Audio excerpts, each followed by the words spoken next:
Hey Oilers! Welcome to a new episode of Campus Update. I'm Nathan Coffey, and here's what's going on this week. We all know finals are this week, but it's going to be okay because you have winter formal to look forward to. Here's ASB with more details. Winter formal is January 28th. It is from 8 to 11, and it is at AV Irvine. Since pre-sale is over, tickets this week are going to be $65 with ASB and $70 without ASB. The theme is Cirque du Soleil. We will be having Cirque performers, a video game lounge, and a balloon room. Make sure to buy your tickets and study hard for finals, and we'll see you at Winter Formal. You wanna miss that? Apart from winter formal, Saturday is also the annual holiday of the Chinese New Year. In case you didn't know anything about this holiday, here's Ciara with more details. The origins of the Chinese New Year festival are thousands of years old, but historians aren't completely sure when this celebration first started. It's said to have started at the end of the religious ceremony during the Shang dynasty, which occurred between 1766 BC and 1122 BC. But a few believe that it started as early as Emperor Yao and Shun in 2300 BC. Celebrations usually take place at the end of January or the beginning of February. With the maturity of the solar-based calendar, Emperor Wu of the Han Dynasty established the first day of the first month as the beginning of the year, which it still remains. The day consists of traditional foods, a ceremonial dance known as Dragon Dance, and the explosion of Chinese fireworks to ward off bad luck. This year, Chinese New Year falls on January 28th and celebrates the Year of the Rooster. Make sure to go out and enjoy the amazing food and festivities. Thanks, Ciara, for informing us. And remember to wish your family and friends a happy Chinese New Year. It's important to know about what's going on in your country and around the world. Here's Emma to fill you in. Okay, Oilers, let's do this.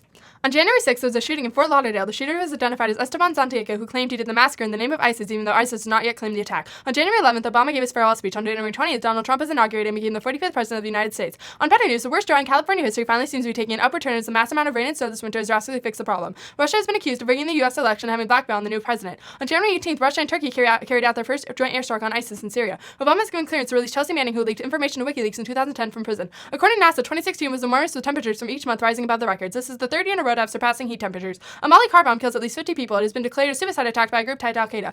Senegal has moved troops to the Gambian border in an effort to force President Yahya Jammeh to accept electoral defeat and step down. This month, 4 earthquakes with magnitudes above 5 struck Italy in one day. The tremors appeared to have triggered an avalanche that swept into a hotel, killing many of its occupants. Only 2 people outside the hotel are known to have survived. In Brexit news, Theresa May has addressed the UK's plan to leave a single market. The United States has deployed some 330 Marines to Norway in preparation to challenge Russia's airstrikes, posing a threat to reawakening the Cold War. It has been deemed that more people have died of horse attacks in Australia than snake bites, so beware Australian horses. They're more dangerous than snakes. Thanks, Emma, for informing us about what's happening in the world. Happening right here on campus is basketball season. We sent out Luke to interview the boys' basketball team on their upcoming season.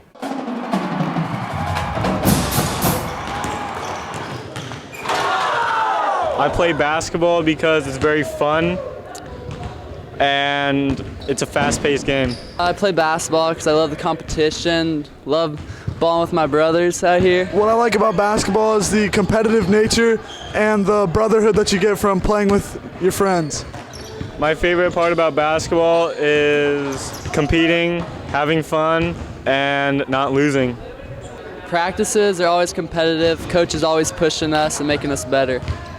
My practices are very long, they're very hard, and they're also very heartwarming because I get to be with my teammates. My teammates motivate me because every practice they're making me better, and we just have fun out there. Basketball's a fast and competitive game. There's nothing really like it out there, and you get the chance to break ankles and throw down on kids, and that's what it's really all about. Wow. Thanks, guys.